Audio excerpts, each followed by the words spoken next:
महाराज जी, मैं अपने माता पिता का अकेला पुत्र हूँ और उनकी निरंतर सेवा करना चाहता हूँ। साथ ही साथ मुझे गुरु और संतों की रहनी तथा उनका प्रेम और दुलार भी चाहिए। महाराज जी, ऐसे में दोनों में कैसे? क्यों नहीं हो सकता? घर गृहस्थी में रह करके अपने माता पिता की सेवा करते हुए सच्चे आचरण से चलो।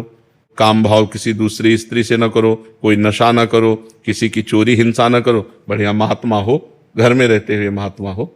महात्मा का मतलब केवल लाल पीला कपड़ा पहन लेना ही थोड़ी होता है, आचरण होते हैं। जिसके जीवन में आचरण सही नहीं है, जिसका उद्देश्य सही नहीं है, जो पवित्र नहीं है, तो फायदा क्या? पैंट शर्ट में रहता है लेकिन अपनी पत्नी से केवल अनुराग रखता है, समस्त जगत की स्त्रियों के प्रति काम भाव नहीं, अपनी कमाई पर विश्वास रखता है, वो किसी दूसरे के धन को नहीं छूता, नाम जप करता है, परिवार की सेवा करता है, वो महात्मा ही है। और महाराज जी, साधु संतों का सेवा करने के लिए धाम आदि आना पड़ेगा या जैसे भी कर? अब तो साधु संत मिलना बहुत कठिन है। पहले तो गांव में भ्रमण करते हुए आ भी जाते थे। अब तो ऐसा कलिकाल चल पड़ा है कि साधु महात्माओं को लोग मार डालते हैं। नहीं हो, पालघर में नहीं मार डाला था कि चोर बच्चा चोर करके मार डाला 3 लोगों को। लेकिन अब समय नहीं रह गया है कि कोई जवान साधु अकेले घूम रहा है, किसी गांव में भिक्षा मांग रहा है, ऐसा। तो साधु संतों की सेवा कैसे की जाए महाराज जी? इसका जब भाव शास्त्रों में वर्णित आता है, गुरुजनों के श्रीमुख से सुनते हैं तो भाव कभी होता है। कभी यदि अर्थ बढ़े तो पुरियों में, धामों में संत जन निवास करते हैं, जाए उनको भोजन पवा दे, वस्त्र आदि की सेवा कर दे।